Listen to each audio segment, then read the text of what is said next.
Hello, my name is Neil Rhein, and I'm the Executive Director of Keep Mansfield Beautiful. I'd like to welcome you to our first episode of Going Green. And this is the first of a series of shows we hope to do that will focus on environmental issues that affect people here in Mansfield, as well as across the state of Massachusetts and really around the world.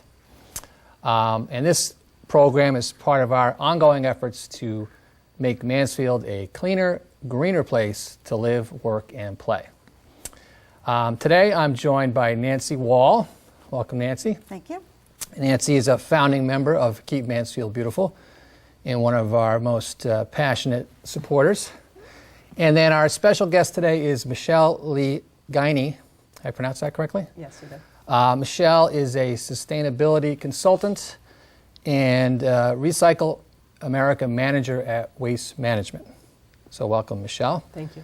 And Michelle runs a program at Waste Management called Recycle Right that focuses on educating the public about the correct way to recycle at home. So Michelle, I'm going to ask you to just kick things off here and give us an overview of your role at Waste Management and also the Recycle Right program. Sure, thank you very much. I manage the Total Recycle program, and what Waste Management has done across the country is develop a campaign called Recycle Often, Recycle Right, and that's for all of us to, as environmental stewards, to make sure we are conveying the correct message consistently and assisting our clients with the correct way of recycling. The materials, it's always confusing what does and does not go into bins. Mm-hmm. So I'm assisting clients in the New England area with landfill waste diversion, and in that process educating them about what the appropriate materials are that we want to collect. Yeah, because obviously that is a big point of confusion, and that's why we're here today, is to talk about some of those questions when you're at home and you don't know whether it goes in the recycling bin or not. Right. Okay, so let's first, before we get into some of the nitty-gritty, talk about the bigger picture and and why we recycle to begin with. What's the purpose? Mm-hmm. Some people might wonder. The purpose is multifold. We are creating a great industry for jobs. That's something everyone is always interested in. And we're taking materials that would have sat in a landfill for sometimes infinite amount of years and repurposing them, making them into something that can be reused again. So we want to minimize our impact and decrease our footprint, but also make products that are from recycled content with materials that are readily available after they've been disposed of. And is one of the other issues as far as the reasons why the fact, landfill capacity and that we're just simply going to run out of places to put this stuff? Yes, the Mass Department of Environmental Protection on their website lists the closure dates for all of the landfills, and our capacity based on projection is going to be exceeded by the year 2020 to the point where we'll have to export 2 million tons, just Massachusetts alone. So there's a lot of concern about our ability to even put this material in landfills anymore going forward. Half of the landfills are expected to close by 2020. So looking at cost alone, there are a lot of environmentalists who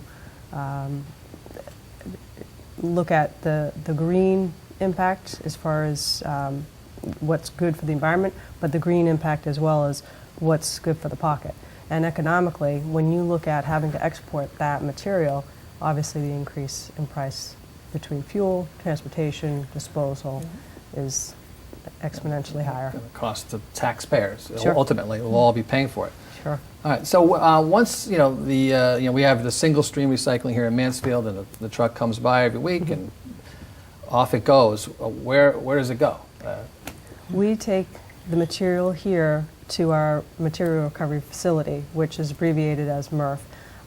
People in the industry refer to it as the MRFs. So it's basically a large warehouse of equipment that sorts everything. The most common question I get from clients and customers is it really separated? It's hard to fathom when you look at that toter and see a mix of materials that the result is as clean as it is. And I encourage your viewers to go onto YouTube and put in MRF, and they'll be able to see many videos that show the process of how things are separated. Essentially starting with manual labor, people who are sorting it, and then it goes through a series of equipment to separate everything where the end product is just a stack of paper or a stack of cardboard or a stack of aluminum cans, and then glass, etc. We call them bales, and then those bales are shipped and sold. And are they shipped and sold primarily here in the U.S.? I've read that a lot of it ends up going overseas to China, other places in Asia. That's correct. We export quite a bit. China has been the main source of exportation for not just us here, but nationally for many haulers. Right. But us locally, more because of geographic advantageous positioning. Right. So most of it goes overseas, is that fair to say? Okay. All right. And focusing on Mansfield, can you tell us, or maybe Nancy, I mean, you may have some numbers too, how are we doing here in Mansfield as far as the percentage of waste that we recycle? Mansfield has a 34% recycling rate, which we also refer to it as a landfill waste diversion rate. And it is a great number in comparison to your national average, which is also about the same. The Environmental Protection Agency reports about a 34% recycling rate. So we're average. Right. Okay. So you're right in the national average, which is great. And locally, you're also a little bit higher. Some of the surrounding communities with the same automated system collection service that you have are as low as like 28, and then up to about the same percentage where Mansfield sits. Statewide, you're a little lower. Massachusetts DEP reports about a 40% recycling rate. Okay. So that means that on average in somebody's home, they are recycling a third of what they could. So which is partly why we're doing this show, to show them what more they could recycle. Well, is it a third of what they could, or a third of their total waste? They're recycling a third of the material. And when we look at waste, a lot of the waste compositions that occur at the MRFs, we look at what is a contaminant and what is not a contaminant, and then we try to get that ballpark. How much more could be recycled, or how much residue contamination is included. And looking at those types of figures, whether you're doing the trash audit or the recycling audit, we in general see that of the volumes, people could be recycling a good 50% easily of all of their trash materials that's disposed of. With the recycling rate, we see about a 10% residue. So that just means people are still putting in a good 10% of trash into their recycling containers. All right, and we're going to talk about that in some more detail later. So going back to, you mentioned economically and financially, does the town of Mansfield or towns in general, do they save money if they increase their recycling rate? Or does it? That's the key question. They do. In general, trash disposal is much more expensive than recycling disposal. So anyone looking to cut costs and increase savings really just needs to look at that disposal per ton cost. And on average, it can be up to 3 times more expensive to dispose of trash than it can be to recycle. Yeah, I think, Nancy, you had some numbers there on it's called a tipping fee. Is that what they call it for? Tipping each disposal. ton of trash Right. is how much? It says the current tipping fee for solid waste is $75.66 per ton. Right. Now, I don't know what that means, As but opposed to what your processing fee would be for recycling, in other words. So recycling might be A third of $25 a ton. Right. And I think so that's a big difference. Yeah. I think they indicated, depending on how the market is for certain materials, sometimes You can also get you rebates. actually make money, right? Right. So what happens with the recyclables from the MRF is they're looking to sell those then. Once it's baled, that end product is baled. So you've got a bale of aluminum cans or cardboard. That's a commodity, and it fluctuates just like your stocks or any other investment, and it fluctuates daily. And our MRF managers and commodity experts are looking to place that material where it is most valuable and most profitable. And depending on the volume that people generate and the cleanliness of it and residue rates, those types of factors can generate possibly a rebate, basically a shared revenue. Right, okay. So waste management can potentially profit as well as the towns that are waste management customers. Right. Right. So the bigger message, I guess, is recycling more not only helps the environment and keeps the landfills from overflowing, but it could save taxpayers and a lot of money. Back to recycle often, recycle right. Okay. All right, great. So outside of we have the single stream recycling program here at Mansfield. What happens at condominiums and apartments? Are they required to have recycling programs in place, or is it just voluntary? There are ordinances by town. It's not a statewide ordinance. So depending on your town, you may or may not have an ordinance in place. And Mansfield does not. So it would be up to that individual condominium management association to offer that service. And same thing with apartments, multi-unit apartments and complexes. It's up to that landlord to provide that service for the tenants. But some towns do have ordinances that say if you're going to run an apartment building, you need to offer that. Right. Okay. I think Mansfield, it's more than 4 units. Okay. I think is what I heard. You are required? No, So, it's up to 4 units. I think they're required to. They have services. And then beyond that, it's up to the condominium management Right. association or landlord. Okay. But they would make arrangements directly with Waste Management for that. Right. And are there any rules regarding businesses across the state as far as what are they mandated to recycle, or is it just voluntary? No, there are regulations. I think some people think it's voluntary, but there are statewide regulations, and they really apply to your common single stream items, your bottles, your can, your paper, your cardboard. They're all prohibited from landfill disposal.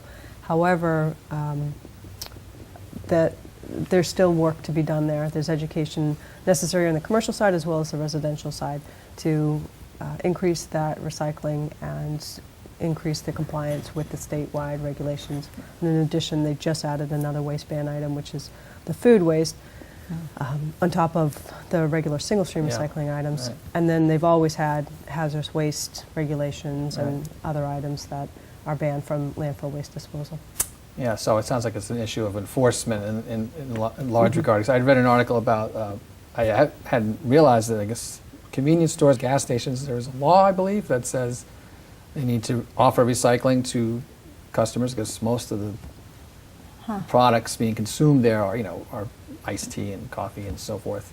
But I think I read there's something like one inspector for the whole state or something like that. So you don't see any recycling bins at those facilities today. At least I don't. With the new regulation, the new waste ban added to the regulations, the food waste, commercial food waste ban, that has helped to increase the enforcement. So there are several auditors that were hired over the summer for Mass DEP who will be out and enforcing the regulations. And when does that go into effect, the food composting and these additional rules? The regulations have been in effect for over a decade, but the organics one was just added last week. Right. Okay. Just October Last 1st. week. So effective October 1st. Okay, great. And that's for That's commercial food waste ban Commercial. for at a certain size or bigger. Or Certain something? those who volume, dispose of more than 1 ton per week are subject to So it. those are sort of bigger restaurants as opposed to It can small be a combination I have no of idea. restaurants, universities, public schools. Schools. Yep, venues, malls. A lot of generators meet that threshold, but DEP has a calculator to help people figure out what their estimate is and to know whether or not they dispose of more than 1 ton per week. Okay.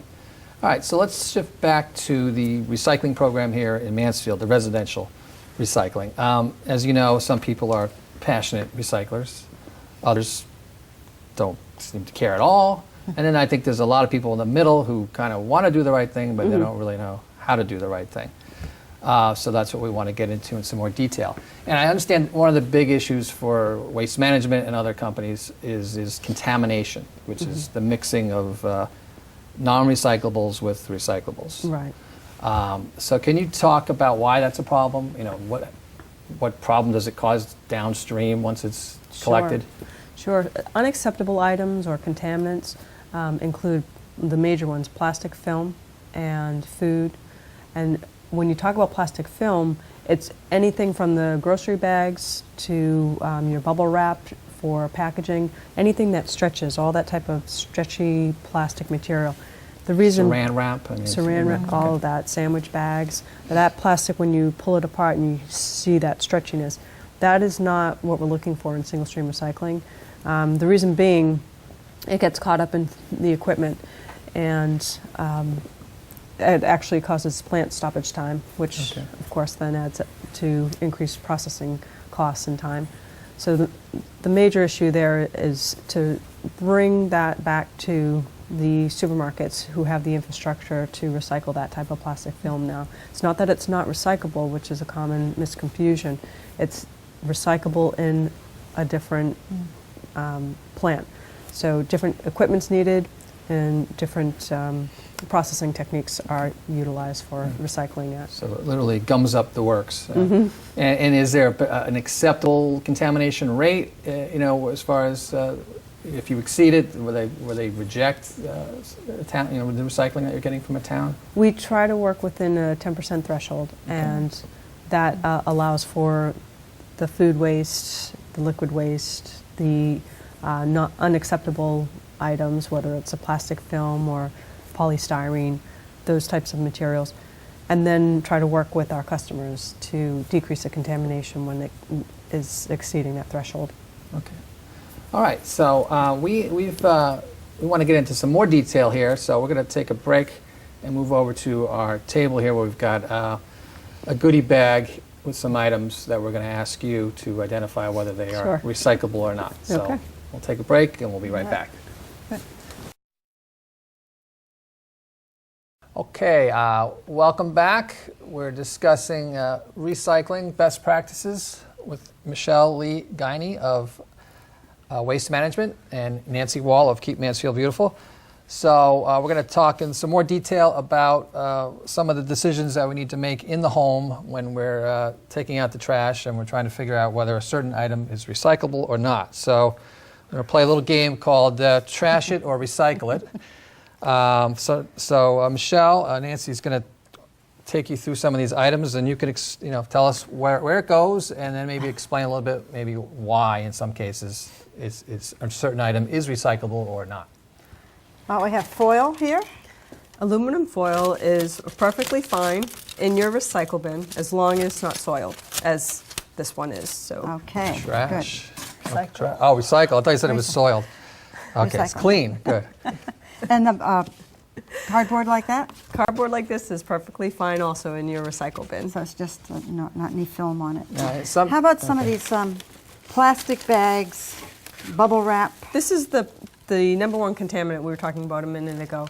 And all of this plastic film is what causes plant stoppage time because it gets wrapped up into our equipment that is trying to sort all of your single stream recycling items into the respective bales. So we definitely don't want any plastic film, no bubble wrap, no sandwich All bags. flexible, you said, and stretchy. No, exactly, no cracker bags, cereal bags, no store bags. Right. All trash. Sometimes I'll see Those that. can go to the grocery store. Right. Yes. All Yep. that can go in your...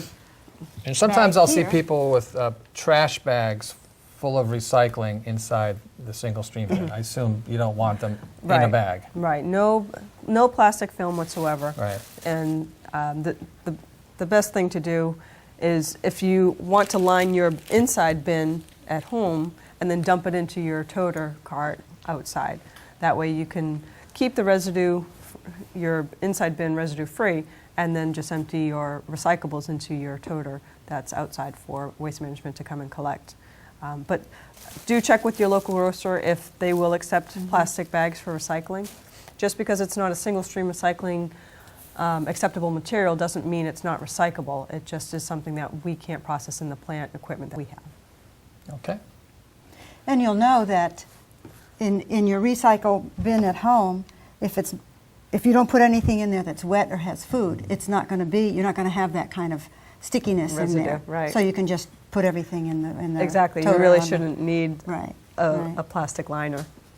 So we have a This- carton, cardboard. Yep. This a is great carton. cardboard, perfectly fine and acceptable for our single stream recycling processing. How about the pizza box? This is a common question we get all the time, and unfortunately it's usually soiled with either grease or food. So it is not recyclable. However, one recommendation I make is for you to talk to your local pizza vendor to ask him to double line the pizza box with whatever they're lining with currently, and that will save the box from getting greasy and food contaminated. That's a great tip. How Or you about could also rip off the top half if that's if not it's clean? If it's greasy. clean, right, You're doing half of it, better than none. right. And we have here some items: a fluorescent bulb and a rechargeable battery, a standard battery, and a button battery. Great. And all of these items, we prefer that you put them in with your hazardous waste. They're not single stream recycling items at all, but some of them can contain mercury. And it's hard for people to know. The alkaline batteries, if they're manufactured after 92, they don't have mercury, but how are you to know that? Some of them may not have a year on it, or you may not be able to see that year. So collect these separately and bring them back to your respective town recycling days and hazardous waste days. And the same thing with your bulbs, whether it's a compact fluorescent bulb or an HID bulb or a fluorescent bulb, please bring those to your hazardous waste days for your community. You can also bring the fluorescent bulbs and the button batteries to the Mansfield True Value hardware store, or to the Green, I think. I'm not sure about the Mansfield Green. Actually, that may not be I'd be true. able to bring them to Town Hall because it's because, like Well, you the health said, department these may have take- radioactive Mercury. mercuries. Yeah. If you read what's on here, it's kind of scary. Right. So the main point is you don't want to throw that in the trash Correct. because Right. you're creating mercury Right. They're poisoning. definitely not single stream recycling, and And these don't button dispose of them in batteries the is what trash. these are called, right? These Right. are the Yeah. ones that And are. those have mercury. But the hardware Okay. store will take those. And I know the Mansfield Green does accept the alkaline batteries. that That's, you can that's dump in trash, there, I yeah. think, yeah. But they will- they Now, will if you go throw through- those in the trash, is it okay to throw those in the trash, or definitely not? They should, at this point, they should be manufactured after 92, so they're mercury free after that. So Okay. most towns take the alkaline batteries in the regular trash. But if you are collecting a lot of hazardous batteries, like your button cell batteries, then you can just add them with them as opposed to putting them in trash in case you don't know. Okay. All right. And we have some of these styrofoam, which is now called Polystyrene. polystyrene. Polystyrene is the material of it. It's the foam. Styrofoam is a trade name, so it's trademarked, so we don't want it to confuse that with the material itself. The material itself is polystyrene, and again, it is recyclable. You will see the recycling logo with the number in it, but it is recyclable kind of like the plastic films in a separate processing manufacturing plant. It's not recyclable in single stream recycling products. So that needs to go to trash, unfortunately. Trash or in The Mansfield Green will take does accept it. packing styrofoam cups, because they have a whole dumpster for styrofoam, which is great. Okay. I mean poly. Polystyrene. Styrofoam is Polystyrene. the brand name, Trademark. right? Yeah, I know, Right, it's right. like Kleenex and tissue. Right, okay. Yeah. And then we have some of these more rigid plastics. Sure. So it's this time of year we see a lot of this type of material, all of your planters, and unfortunately we don't have an outlet for these yet, and it's not single stream recycling friendly. So these are trashed as well. And Okay, I'm in violation of that one then, because Yeah. I've been throwing them in the bin for years. But you might ask the nursery where you bought them If they could take them back. reuse Might them, be a sure. way to recycle them. And then this cup is fine. This is a standard plastic cup that we can use in single stream All right. recycling. But it brings me to one of the first points we made with regard to recycle often, recycle right. The reason why Waste Management developed this campaign is because of all of this confusion. And I want to emphasize the importance of going back to the basics.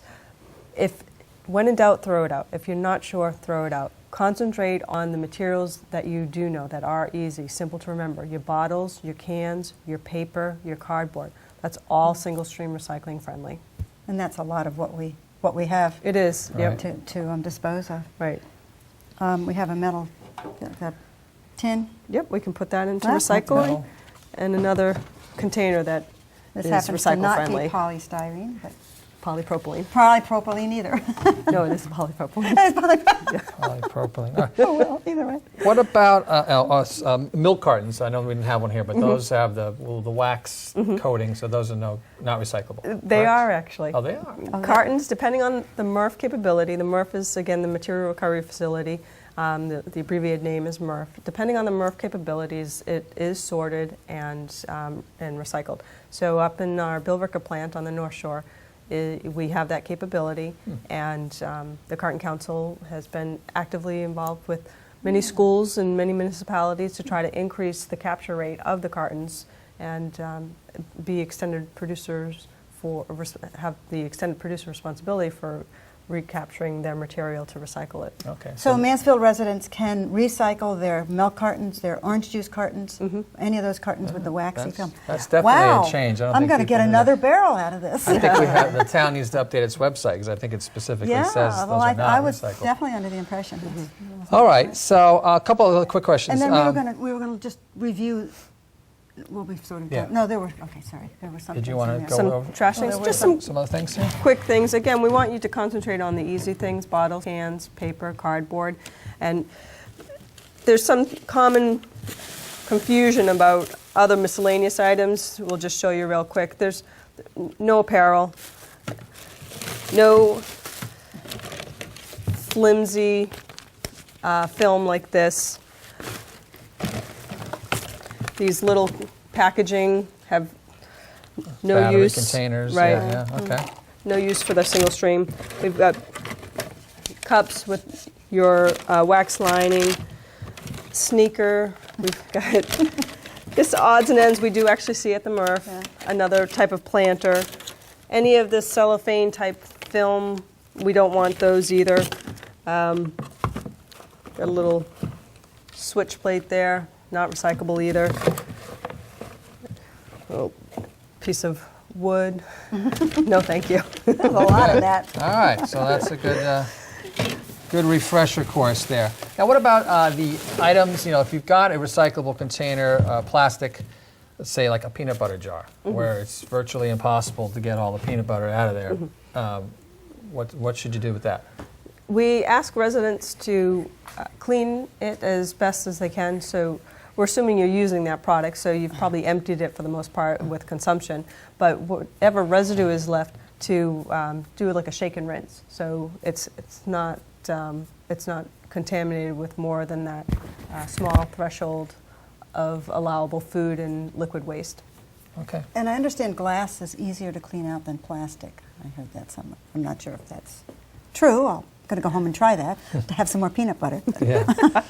And then what about, we had a question regarding shredded paper. You know, you've got a shredder at home. Is that acceptable? Shredded paper, unfortunately, is not. It's a misunderstanding. It's one of those points of confusion because it is fiber, because it is paper, and we do want to have residents put their paper and cardboard in with single stream recycling.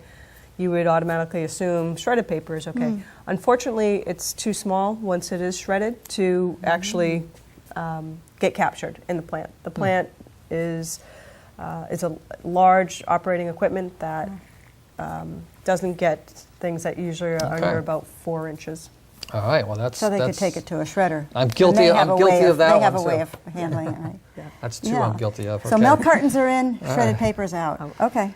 All right, and then quickly want to just talk about the items that are going in the trash here. Some of them can go to the Mansfield Green. For people who are not aware, we have the Mansfield Green Recycling Center on East Street, or Route 106 across from the Mansfield DPW, and they accept tires. Big cardboard, tires, rubber goods, appliances, televisions.